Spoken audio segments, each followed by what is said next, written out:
Much of our culture here in Trinidad and Tobago has Indian influence, and we partake of that influence sometimes on a daily basis with all those doubles, roti, and whatnot we like to eat.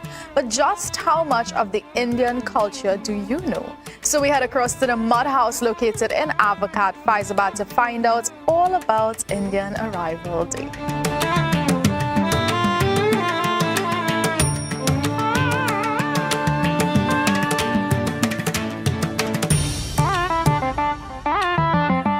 So we sit down with Rajwanti Bullock, who is the curator for the Mud House, to get a little bit of history and background as to when the Mud House was built, why it was built, and how it was built. Yeah, how it was built, really important part there.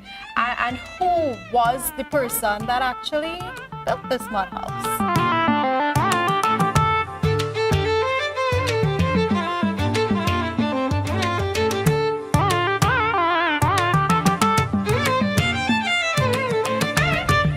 Well, the Mud House was built in 1885, and a woman called Tetri, who left the sugar estate, in Cuba, came down south to work for a Venezuelan planter.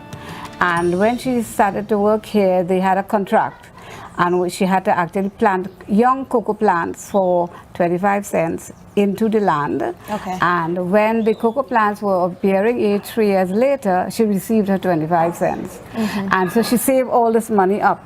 But the British, when they took over Trinidad from the Spaniards, there was a bit of poor relations between Britain and the Spaniards, and some of the Spaniards wanted to go back home.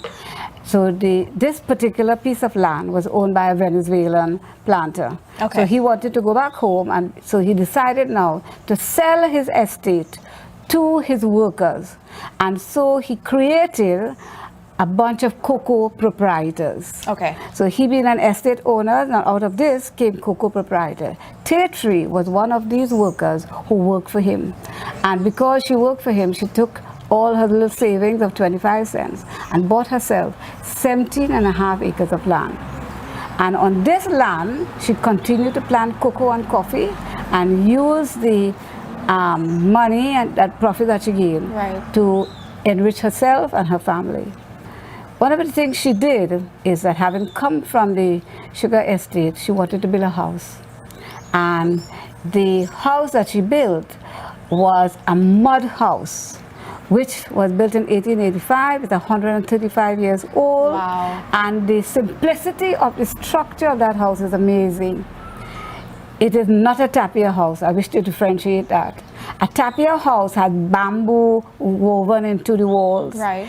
This is mud compacted one on top of the other, added to the cow dung, which cemented the whole process, and the walls of this mud house is 22 inches thick. You can actually take a tape and measure it. And because it is thick, it cannot stand by itself like that unless it had a leaning look. So when you look at it from the outside, if 22 inches went all the way to the top, it would topple over. Right. So it tapered. Yeah. And the reason for tapering, so that the base will be strong enough to hold the place. When they cleared the site for the building, they saved 4 trees, which they use at the 4 corners of the building. And around these trunks, they packed the mud. At first, they dug 3 ponds, and they used the mud from these ponds. But as time went by, the family closed 2 ponds, and one is only still existing. Okay, so we still have one. Yeah, we still have one.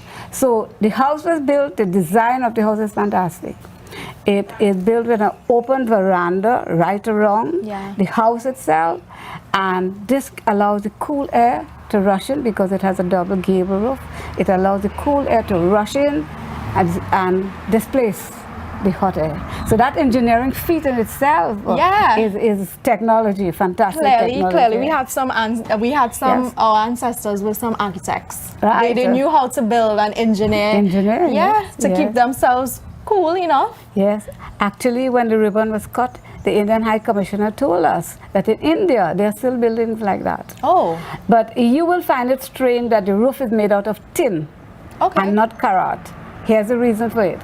The British government was bringing for its indentured laborers and slaves a roofing sheeting, a roofing tile made out of tin, made in London. And that tile was coming in to provide housing.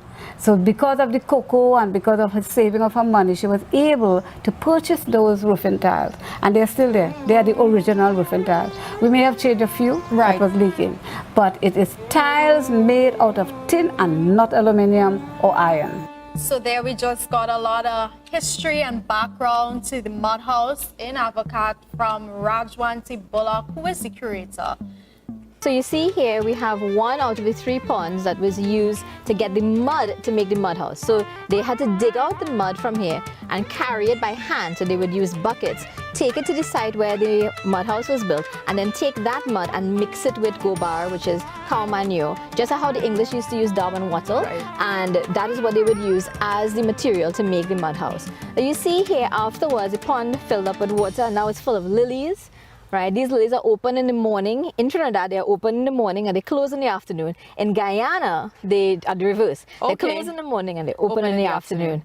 Right? So this pond is a source of water for agriculture. Although right now you can see because of the extreme dry season we've been having, the level is quite low. So this tree is the sole surviving tree from the original estate.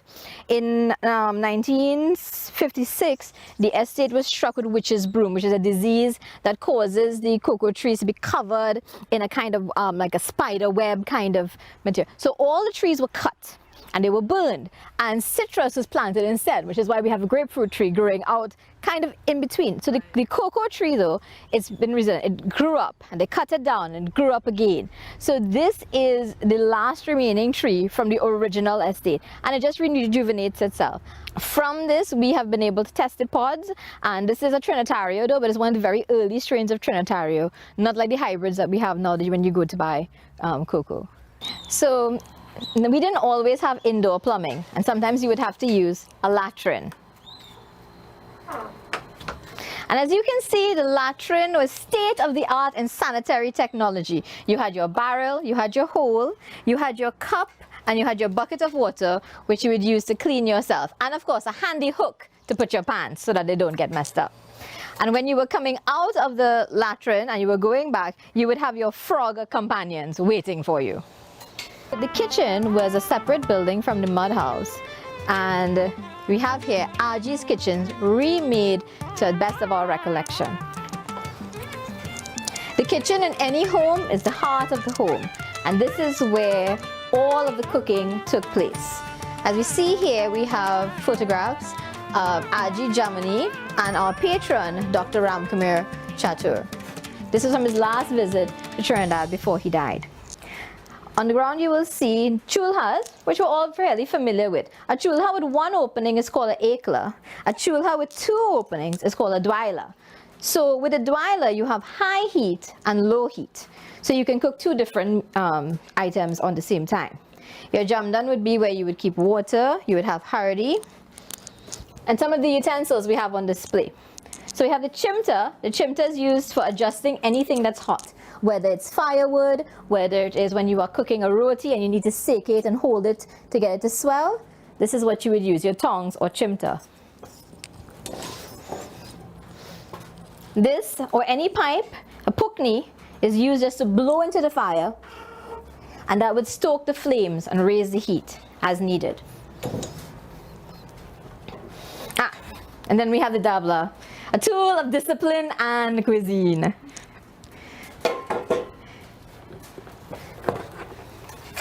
This is a soup. When you would harvest your rice, you would dry it, and you would have to separate the grains from the husk. So you would throw it up into the air, and the breeze would blow away all the husk, and the grain would fall back here. In the Bible, they call it separating the wheat from the chaff, but here we're separating the grain from the husk.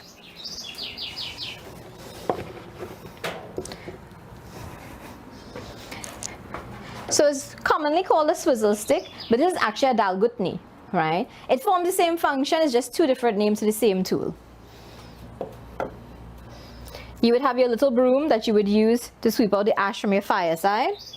This, although not strictly a part of Indian indentureship, is a part of the estate. So the more mature among us would remember this. Shave ice. You would buy a block of ice, you would take your shaver and you would pass it along the ice, and inside all the shaved ice or crushed ice would collect. You take that out into your hand and dip it in syrup, and that was called press. So the man would travel around from house to house with a fish horn, honking the horn and screaming out, press. Bartan is a name for dishes of any kind, and as you see we have some grains on display. These would have been the grains that were present there. Something that's not seen too much now, you would have mung dal and you would have urdi dal. And urdi is very important in Trinidadians because this is what was originally used to make the bara, which forms doubles.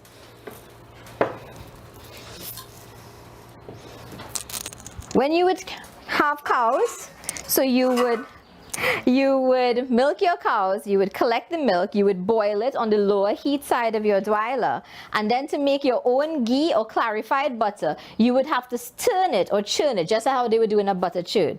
This very big swizzle stick is called a mahi, and you would have your milk in here. You can see the notches on it.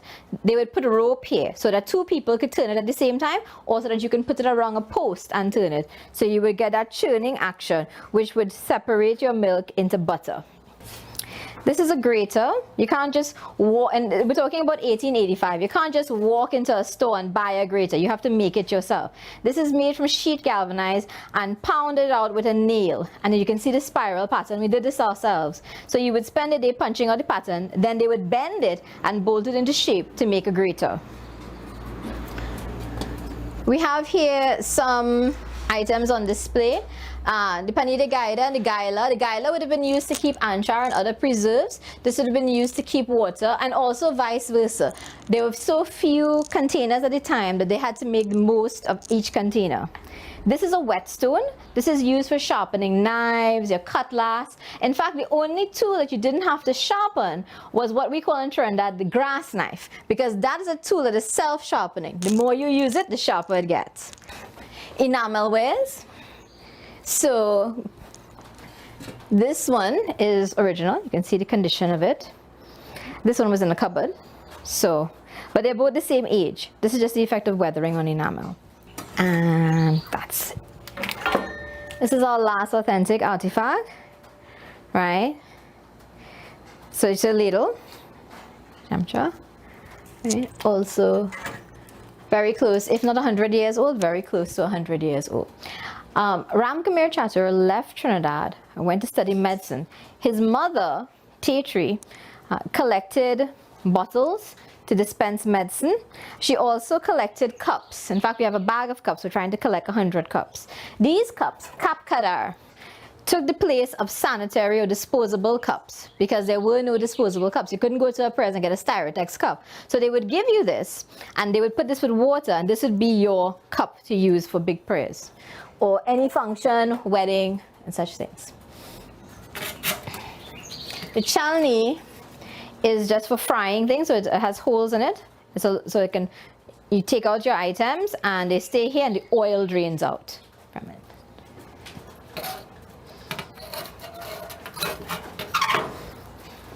This is another grater, and a grater of this size would have been used to grate coconut, and as you can see, this is made from an actual crick's-tin and then mounted on a wooden frame. The katara, which I won't try to take down, is a wooden tray used for drying large amounts of whatever fruit it was. So if it was mango, pomsite that they were using to make achar, they would lay it out in this and lay it out in the sun and allow it to dry. And if you look up over your head, you will see pots and a bucket. So things like fried fish or chicken, because there was no refrigeration, in order to keep it fresh, you would fry it dry and put it in a pot and have it hung high out of the reach of children. Same thing with eggs and same thing with milk. So in the sugar estate, they would have these, and this is a really small one compared to what they would have. There was this big vat, and that is what they would use to boil the syrup, the molasses, and boil it and get it crystalline, and from this they would be able to make sugar. So this was like a very, very big pot. And after the estate closed down, or as they went out of use, they came into private ownership. So we have one here, and when this is full, well, it's not full now, but when this is full, the water at the bottom is cooler than the water at the top because there's constant evaporation from the top. And this is cast iron, so that's how you have that cool coming down. So if we had a dipper and we had more going, no swimming. You'll notice as you enter that it's much cooler inside. than it is outside in the yard. And that's because of the style and structure of the roof. It's a double gable style, which allows hot air to escape as it rises and cool air comes in from the underneath, keeping the whole house a more hospitable temperature. These roofing tiles were brought from England, and as we turn our attention upwards, you can see the stamp of the company that brought them, and you'll notice that there are grooves in the tile which slow down the flow of the rain so it doesn't wash away your mud house. Speaking of mud house, you can see here our lipe wall. This wall is made out of a mixture of mud, especially the one with the clay in it, and a cow dung or gobar, which is mixed together and then piled and packed up to this extreme height and thickness. There's no superstructure, meaning that there is no bamboo or anything inside here, just those wooden pillars that are over 100 years old coming all the way down into the foundation. As we look around, we can see artifacts and musical instruments. So we have a drum. This drum is over 80 years old. It's made from the trunk of a koa tree, and the skin of a goat is stretched over the ends to make the part that you play. No fiberglass here. The drum is present in all civilizations, not just in East Indian civilization, it's also an African civilization, other Asian civilizations, and it's a universal instrument.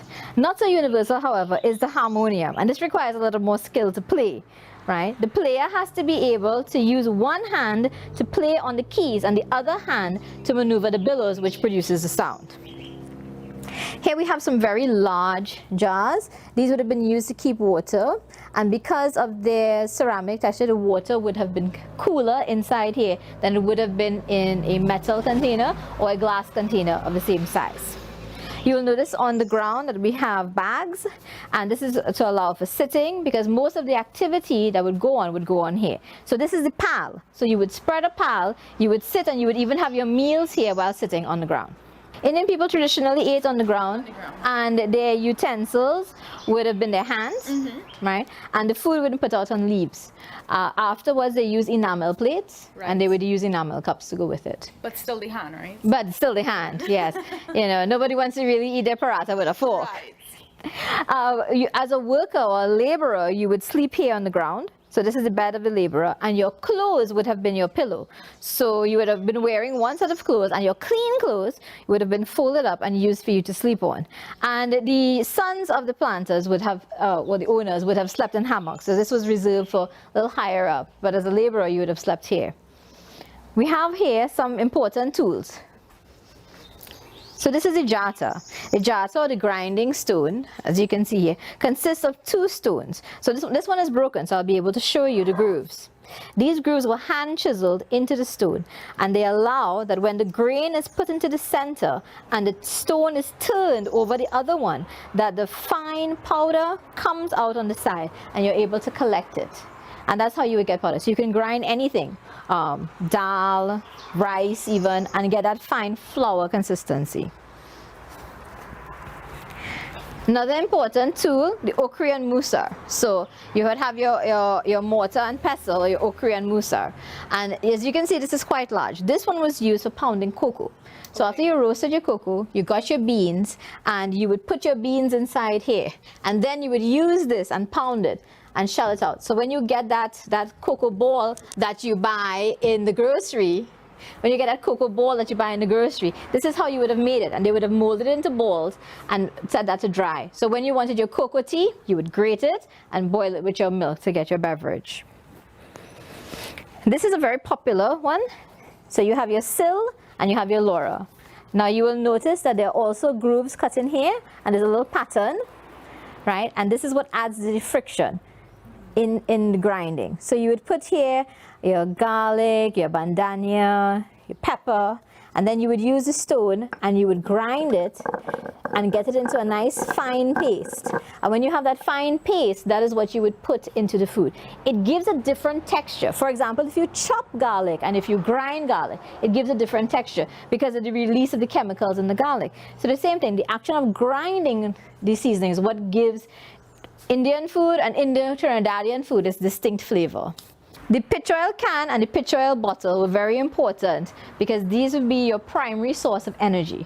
The pitch oil was used for lamps, fire, and if you ran out, you would have to go to the store and buy some. So these were very important. But pitch oil was not used for cooking. Firewood is what was used for cooking. So you would spend your days gathering firewood, lighting it a fire, and putting it in your chula. So your fire will be kept in a basket, and here we have some cocoa grains that have been patched, and you have your stories here. So you have a story of firewood here, and I talk about the story of coal. Coal is made, you cut down a tree, nice big tree, cut down a tree, dig a hole, you set the tree on fire, you put it in the hole, and you cover it up. Why? Because by reducing the oxygen availability there, instead of burning out into ash, it burns out into coal. You can use that coal now to cook in your coal pot, and you can see we have a painting here showing all the ways that you can use it.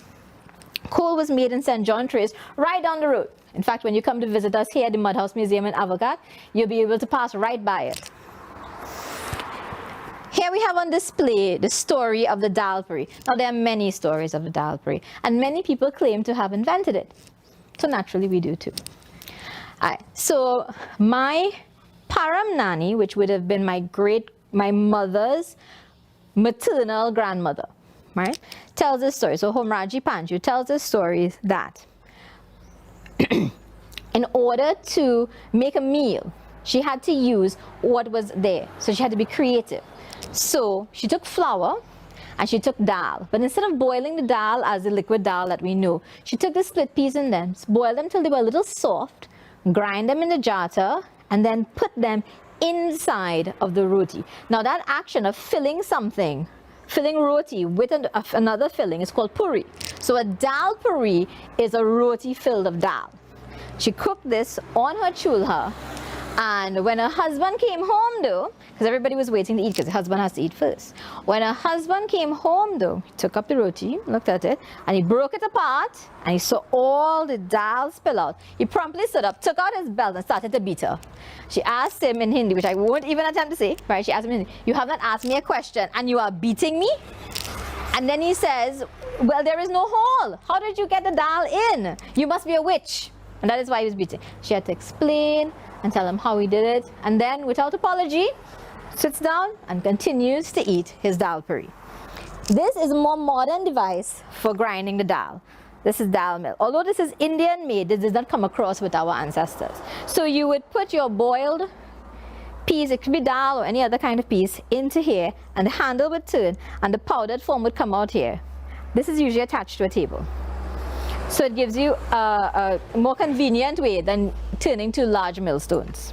So as you enter the mud house, we have on display here the history of indentureship. We were granted permission to use this from Angelo Bisesa Singh before he passed. And you will see some important facts. I just want to draw your attention that the Fatal Razak arrived in Trinidad on the 30th of May 1845 with 225 Indians. The trek over the Kalapani was 98 days. Right? How were the Indians recruited? The Indians were recruited on the streets, and they were told this story that they were coming to Chinidad, Chine being the Hindi word for sugar, and they were told that it was easy work and they were just coming to sift sugar. So they believed their recruiters, and recruiters were paid 35 rupees for a female worker and 25 rupees for a male worker. And the 10 rupee difference did make it, because the ratio of men to women was 3-to-1 as they came across the Kalapani. When they came here to Trinidad, after a certain amount of time in quarantine, then they were dispatched to plantations. They worked for 5 years under one contract with one plantation, after which they were allowed to leave. If they served 10 years in Trinidad, then they were given return passage to India, or if they didn't want it, they were given a parcel of land. Of course, the land that was given to the East Indian indentures was not prime property. It would have been agrarian land in rural areas far away from the city centers. So the religious breakdown of the Indians who came. So 85% of those who came were Hindus, approximately. 14% were Muslim, and the remaining 1% were Catholics. So this mix of religions came across from India, and they brought that with them along with some vegetables and fruits. So they brought cloves, ginger, saffron, dal or split peas. The saffron we're talking about here is the turmeric or hardi, pepper, mustard, spices, ghee, and marijuana. We can say that now, it's legal. And guava, okra, and many other fruits. They brought them as seeds or as actual fruits on the journey. Some of the ships that came, we have the sign there, Alwick Castle, Alan Shaw. So these ships brought, so it wasn't just the Fat Al Razak, that was just one ship, that was the first one. There were many other ships that came, and indentureship ended in Trinidad in 1917. Many of the indentures, in fact 90% of the Indians who came to Trinidad remained in Trinidad and settled, rather than go back to India and face that harrowing sea journey again. So in total, 143,939 indentured laborers came to Trinidad. As you step in, you will notice the thickness of the walls, that they are 22 inches thick. And this door frame was put in the 1980s by my grandfather in order to secure the door. What you will also notice on this wall is a taka. A taka is a shelf, and where the owners of the home would keep their valuables, even jewelry. And in the tin, you would keep money. Remember, in those days, money was mostly coins. So, the taka is very deep, actually. So you can see me sticking my hand in, how deep it is.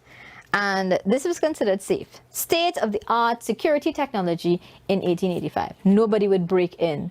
Nobody would dare go into your shelf. The room is divided in two. It used to be divided by a curtain, but we've put up a board. The girls and young children would sleep on this side, and you will notice that we have the posy or night nurse, so that they don't have to go out in the night due to use the bathroom. You'll also notice that there are no wardrobes, no chest of drawers. Where do you keep your clothes? You keep your clothes in this basket. And you're thinking to yourself, my clothes can't fit in that basket. That's because you only had two sets of clothes. You had the clothes that you had on, and you had the clean set that was in the basket. These are the stairs to the upstairs chamber. Upstairs, they would have kept bags of rice, flour, and also sometimes the sons would sleep upstairs. This would have been the bed of the man and woman of the house. We know this because of the placement of the light safe, or right, where they would put the chirak. So the flame would be here, close to the married couple and in their full control. Also, the stairs would come down to just by their bed. So they would be able to keep an eye on the sons sleeping upstairs, the light in the house, the daughters sleeping next door, and also he would have a cutlass tucked right by his bed. Have you ever been told that you should pack up your grip and go? Here's your grip. This is a metal suitcase. This particular grip is about 80 years old. And in it, you would keep clothes, valuable documents, whatever you needed to carry. So, and it's made of metal and very durable.